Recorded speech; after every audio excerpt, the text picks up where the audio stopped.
Hello, everybody. Welcome to Melanination Radio. I am your host, the Budget Man, and today I have my guy, Doug McClain here. How you doing, Doug? Right, What's up? I'm good. Thank you for having me. Yeah, good, man. Good, no doubt. Tell us a little bit about yourself, man. I mean, it's been a long time. We were supposed to been do this. We took us a nice trip together. We bonded. Right. It was pretty good for those days. That was a nice trip. Yeah. We knew each other for a few years. Right. We just never really got a chance to really hook up until the trip. You know, a few parties we saw each other and communicated through that way. But man, it was a blessing because the energy you brought to that fucking trip, man, was just, whoo! It was awesome, bro. Man, I appreciate it. And look, you can cook, man. You saved the day a couple of them nights, man. Cooking, so I don't know if your peoples know. But, you can throw down, so. Okay, cool. Thanks, bro. Definitely. Doug, man, I gotta give him his praises, man. Working in a Baltimore City school system, as a history teacher, right? Yeah. History teacher, which is so phenomenal because I think learning history and that it can take your mind to a whole nother plateau. You know, you can start looking into that information, and that's going to open up other information and unlock that. Just dealing with that, man, in Baltimore City alone is probably tough. You know, I can't say, and so I'm gonna let my man Doug explain exactly how it is going through that type of stuff in Baltimore City, teaching these children and different programs and different strategies he used. So I got 10 questions that I'm gonna ask Doug, and let's go. But first of all, who is Doug? Who is Doug? All right, well, in my 37 years, I've been all kind of people, but I grew up in Catonsville. My father had a really big influence on what later became my decision to teach.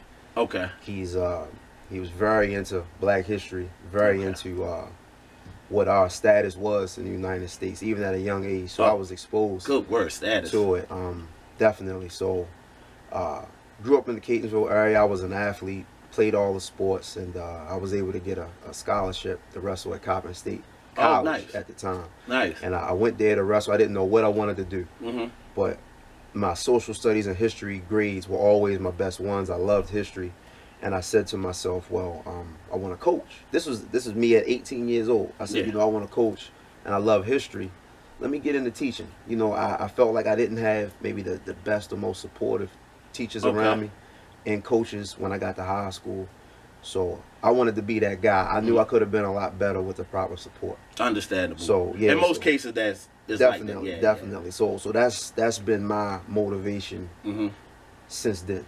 Okay. So that's how I got into teaching, and from once I got my history credentials, I went into the school of education. Okay. Did that, graduated with a BS in history and social studies teachers education. Nice.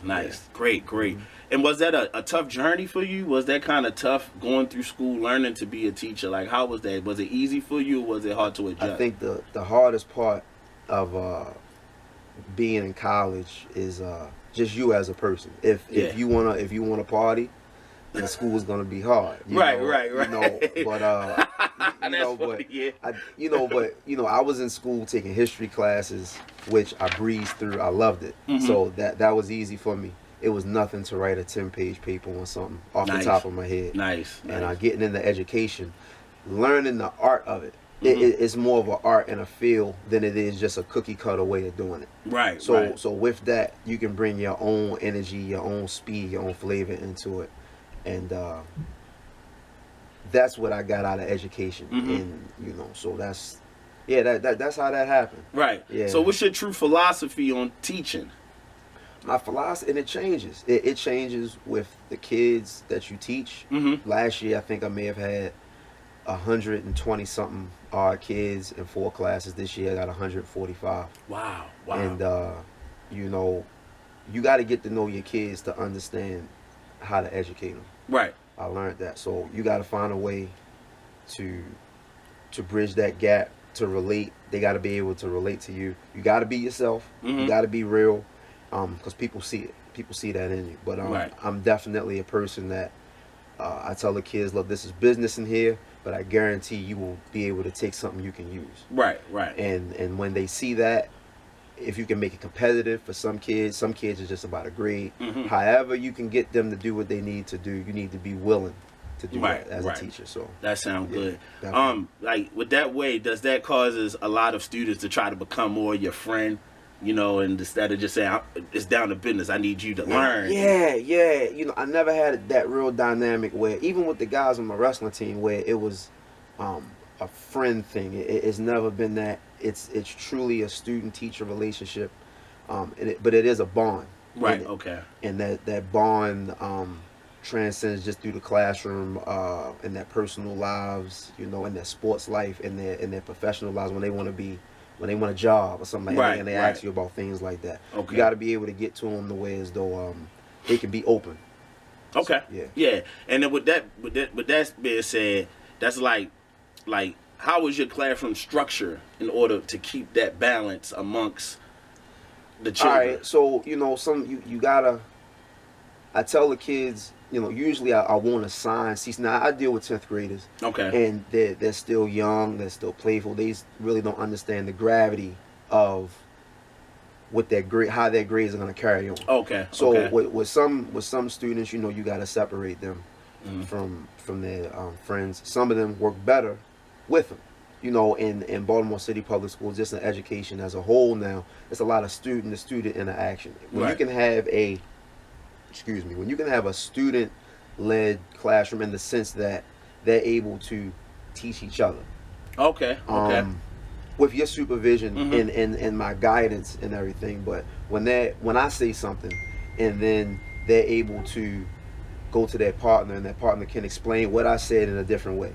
Okay. So they're able to take the direction, process it, say it in another way to help another. You know, and that's a quality that'll help them in their adulthood as well. That's good. You're getting them ready for adulthood early, you know. Even though it's high school, I mean, but still, you have to install that in them now. You know what I mean? It's because some of you'll see children graduate, but they still have that mind of a child, of a ninth grade, of a freshman. Definitely. You know, they still want to party, or just that's all they want to do is fucking party now. You know, so it's crazy. Well, look, y'all, we gonna come right back. I'm take a little break.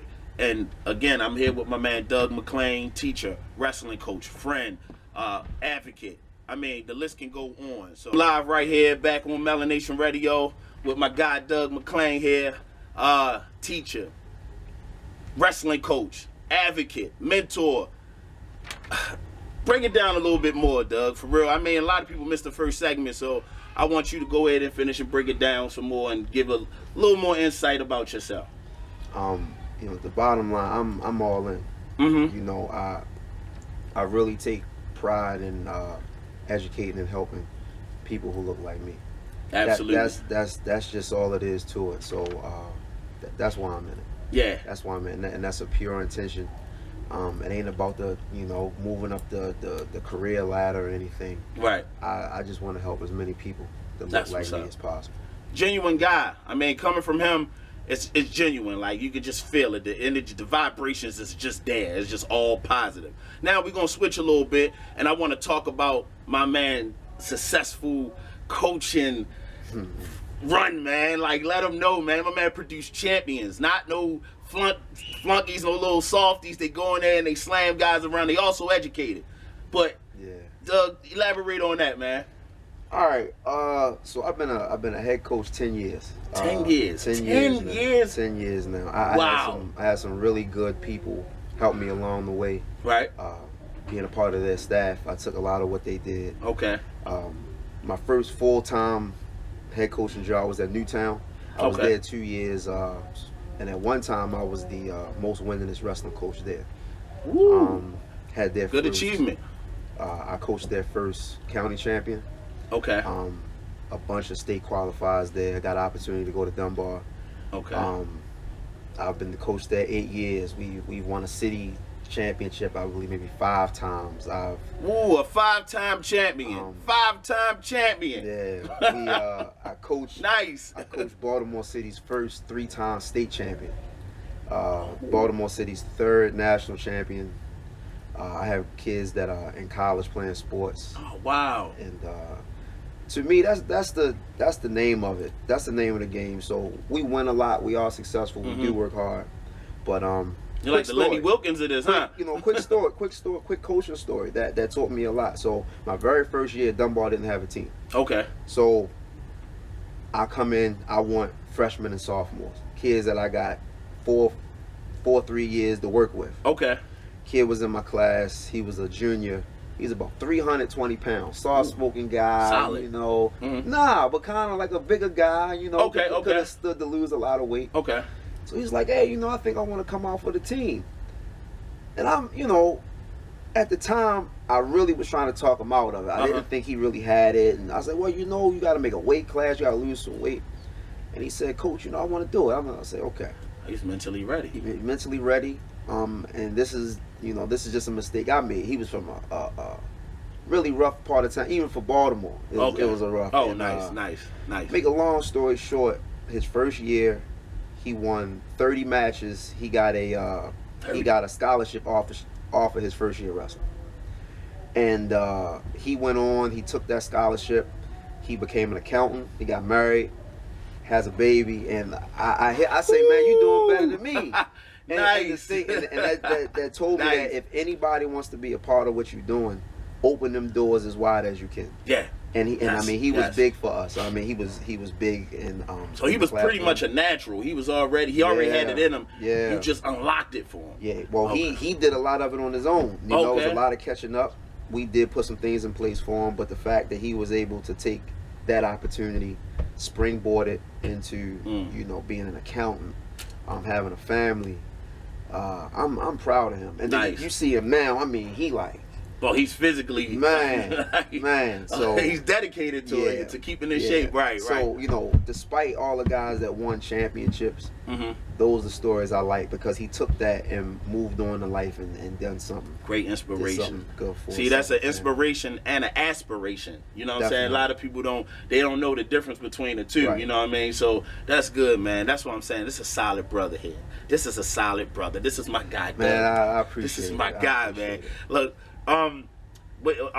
your graduation rate when it comes to your student athletes, right? How are the grades, and how much do they really focus on their academics than athletics? Yeah. So at Dunbar, I'm in a situation that may be a little better than others, because a lot of the kids come in with a pretty good background in their academics. Okay. So a lot of them, especially if they play sports, most of them want to go to college. Okay.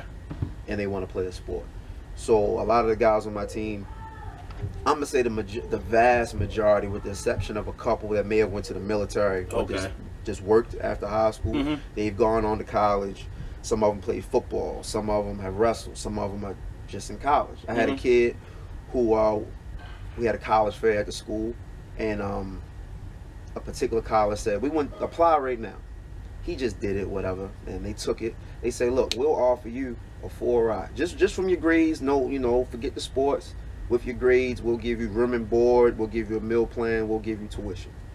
So he took that, and he was gone with it. He was like, man, I don't, I can finish the season. First thing smoking, he was out. Yeah. So that's the part of it that they get to see outside of the city, because when we're in the city, we think like this is normal and this is how everybody lives. Right, because it's so small. Right. In actuality, it's big on the scale by numbers, but it's really small. Right. So I see where you're coming from when a lot of them don't think outside the box. Yeah. Everything is compared to. Well, they haven't been exposed to anything outside the box. Right. A lot of the time. That's all. Except for what's on TV and what they hear through music. And that's kind of crazy, because there's a lot of that happening. You see a lot of kids try to mimic what's on TV and what they hear in the music and things like that. And that really just irked my soul, man. It's like, it's probably nothing we can do about that. Yeah. You know what I'm saying? But we can start we did it, when we were younger, but what I see a lot of kids when they try to mimic that, it's a forced thing. They're not naturally that way. Yes, it's a forced thing, right? I agree with you on that. How do you incorporate social emotional learning in your lessons? Right. All right. So another quick story about that. So teachers hate professional development. When the kids get off of school and then we still in there, we don't particularly like it. So a principal that I had a guy come in, big strong guy. He's talking about how he used to play in the NFL. He became a teacher. He had downfalls as a teacher. And he just telling us his story. Right. And he says, he says, you know, I was molested when I was 7 years old. And it took everybody back, like, whoa. Yeah.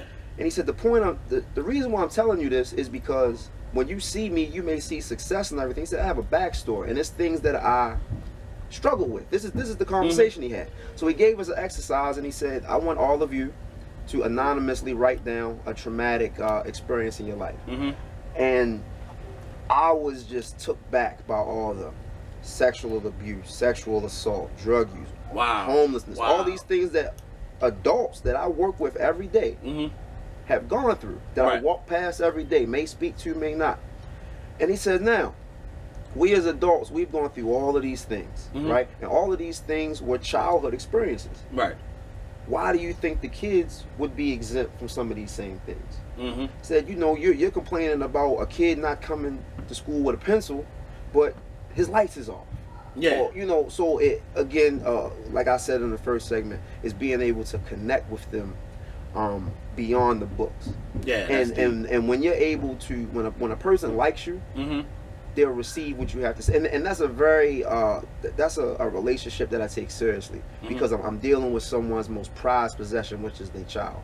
Wow, you that's know, deep. so, That's deep. That's deep, fam. Yeah, and that's you, deep. And you got to take that. That is serious, deep, fam. You know, so yes, you gotta keep in mind that with some students, it's not, hey, they ate breakfast in the morning, they seen both their parents, they came to school, they did their homework, they got a kiss goodnight at the end of the day. Right. It's not like that for everyone. Right. And that's crazy, because that's like sort of like my next question, like how do you connect your lessons to the real world? And that's the real world we live in. You know what I mean? And people don't know. Sometimes people will put on a front or facade and just say, hey, I got to get through this. But mentally, woo. It's, you know, it's, oh, man. It's deep. As far as the real world, again, I'm blessed in a situation where I teach American government. Yes. So American government, everything, every day I teach the kid, they can take with them and it'll apply to their life. We were talking about jurisdiction the other day, where, you know, hey, when you're in a school, there's different rules than when, you know, you're out of the school, jurisdiction, things like that. Right. But just them learning due process. Yes. Yes. Them learning how to deal with law enforcement. What are your knowing rights? Their rights, yes. Knowing your rights just as an American citizen, that you're guaranteed. And see, this is what I'm talking about. No mean to cut you off, but this is what I'm talking about. We have a young brother here, Doug, that's teaching the kids to know their rights. I always talk about knowing the law. Know the law, especially the law of the land. If you don't know that, how you going to survive in it? You know, you can't just survive off thinking you can get by and smooth talk everybody and go out here and hustle or do whatever, or just get by being an athlete. No, you have to know your rights. And that's important, man. That's very important, man. Damn, that's deep. That is deep. Definitely. Look, man, I'm feeling it. This vibe is crazy right here, man. I wish y'all was right here. I know a lot of people jumping on live and they jumping off and they jumping on, but I know y'all gonna look at it. It's fine. You know what I mean? It's all love, because right here, all this shit is genuine right here. So let's keep it moving. Let's keep it moving. How do you encourage parents to support their children in education? Man. So the parents. Just full disclosure, right? Look, this is my problem with parents. This is my problem. That I'm listening to you. Okay, so just a perfect example. I went to Dunbar Mervo football game last night. Thousands of people there. Thousands of people, hundreds of parents there and everything. But we'll have 10, 20 parents at parent-teacher night.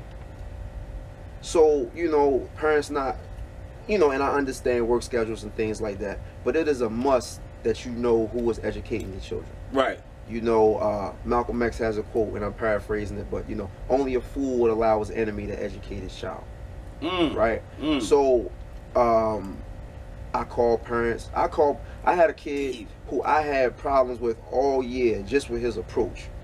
And I call his mother and things like that. And so for government, you got to take a standardized test from the state, and you have to pass a district final exam. He received the highest HSA score that I've ever had, and he had the highest finals grade in the 130-something kids that I taught. And I called his mother, like, look, I know I had problems with him. Let me tell you that he knocked it out the park. So it's not just always a bad thing. So parents need to understand that, look, you know, kids, they're they're them. They're gonna Right. be them. Right. But you know, understand how they are, because you know they great in so many different ways.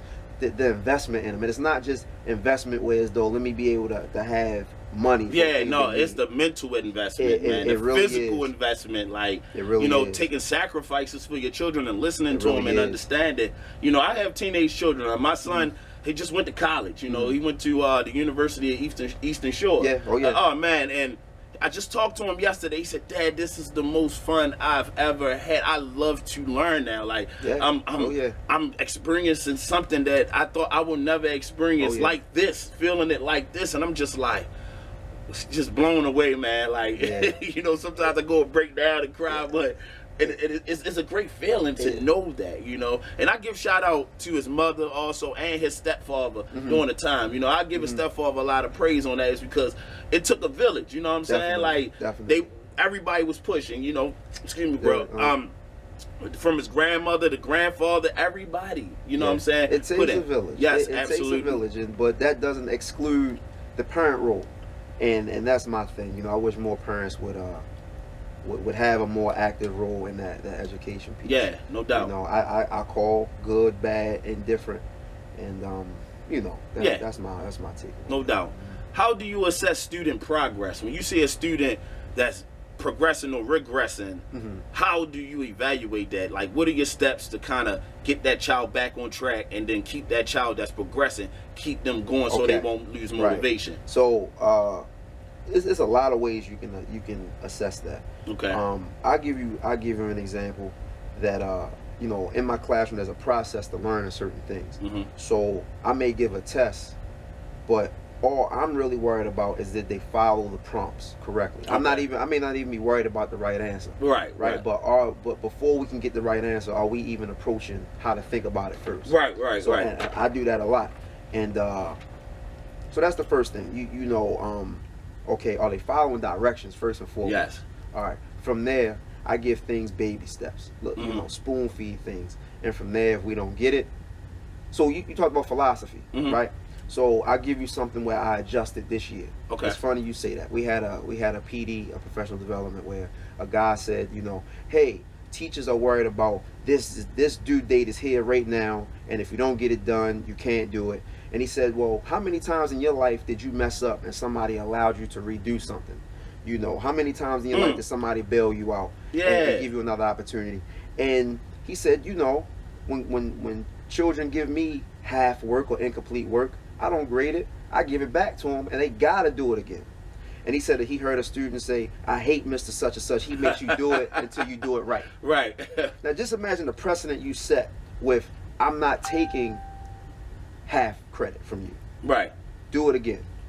Do it again. Dang, you setting the bar high, so my philosophy changed where I'm not this gatekeeper on saying, oh, you didn't give me this work on time, that's your penalty. Oh. No, the stakes are higher than that. Like, no, you're going to do this till you get it right.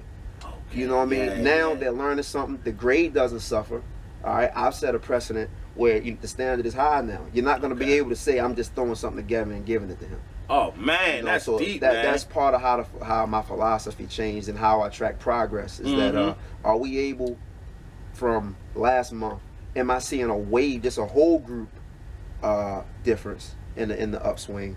And those few kids, you know, some of them with a blended classroom, you can have a group of kids that are progressing on a high level. They finish fast, they get their work done. You have them do other things, more rigorous things, enrichment things, and you're able to take 5 or 6, 7, 10 kids and really work on some things that they fundamentally just don't get. Right. But you got to have that command in your class. Yes, absolutely. To be able to do that. That's deep, and I could feel that you command, you demand, you demand the respect without demanding respect. Right. You know what I'm saying? Right. Like you got it locked. Like I could just being around you again, just seeing how you analyze certain things and broke things down. You make it more in the easier way. Yeah. To get by, so you won't have to struggle as much. And it seems like the kids are helping you to help them. That's what it is. I give respect, and for 10th graders, you let them know that you're not 9th graders anymore. Right. You know, you're a little more mature now. I'm gonna treat you that way. Yeah. It's gonna go back. It's gonna be mutual. Yes. And challenge them to rise to the occasion. And most no kid wants to be talked to like a child. Kids want structure. They want to be seen as someone that can handle mature situations. Absolutely, and you give them opportunities to do that. I agree. That's deep. That's deep. That is freaking deep.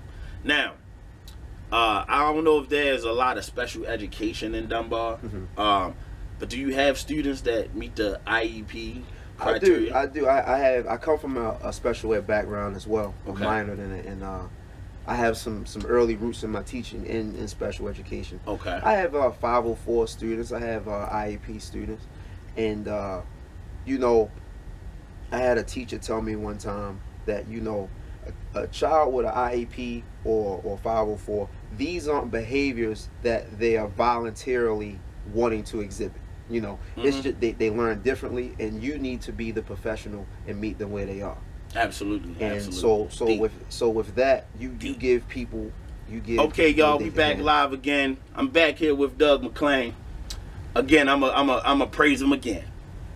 Teacher, coach, advocate, friend, leader. I mean, the list can go on. I use the same word, so what? But that's what I like. That's my guy. You know what I'm saying? That's my guy. I appreciate it, man. Yeah, for sure, man. For sure. We definitely got to do a trip soon, bro. Yeah, for sure. We can go back. Yeah. I'll do that. Yeah.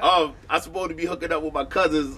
We both doing this party bus and heading up New York. Okay. Yeah. When is that's that? about. We don't have an official date. We're in the discussion because my girl cousins, I know y'all out there watching, they outdoing us. They done went to Miami on us. They done had a party bus and went to DC. It was about 35, 40 of them on the joint. And I'm sitting here like, we next. Yeah, we next. We Yeah. next. So No biggie. yeah, no doubt.